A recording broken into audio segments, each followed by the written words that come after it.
Dubai আনুষ্ঠানিকভাবে উন্মোচন করেছে তাদের প্রথম কৃত্রিম বুদ্ধিমত্তা চালিত ভার্চুয়াল কন্যা লতিফা। মাত্র কয়েকদিন আগেই সাধারণ মানুষকে ভোট দেওয়ার সুযোগ দেওয়া হয় এই চরিত্র নির্বাচনের জন্য।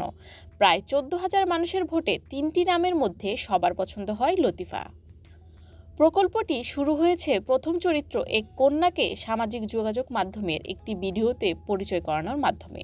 ভিডিওতে দেখা যায় দুই পাশে দুই বেনি করা এআই কন্যা লতিফা দৌড়িয়ে আসছে। I love you all so much. I want to tell you something really exciting. Very soon, my mom, dad, brother, and I will be with you.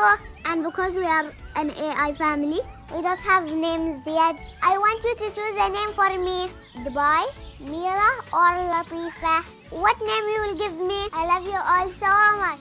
তবে লতিফা একা নয়, সে এসেছে পুরো পরিবার নিয়ে। বাবা মোহাম্মদ, মা সালামা আর ভাই রাশেদ সবাই এমিরাতি সংস্কৃতির ঐতিহ্যবাহী পোশাকে, তবে আধুনিক ছোঁয়ায়। তাহলে প্রশ্ন হলো, এআই কন্যা লতিফা আসলে কি করবে? এআই কন্যা লতিফা শিশু ও পরিবারের সঙ্গে কৃত্রিম বুদ্ধিমত্তা নিয়ে ইতিবাচক আলাপ চালাবে।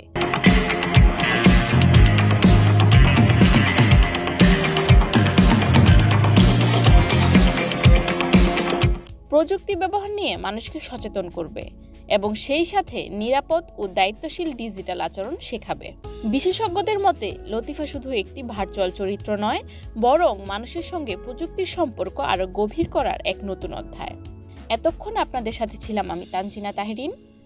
সর্বশেষ সংবাদ জানতে চোখ রাখুন news24bd.net এর ফেসবুক পেজ ও ইউটিউব চ্যানেলে। ধন্যবাদ।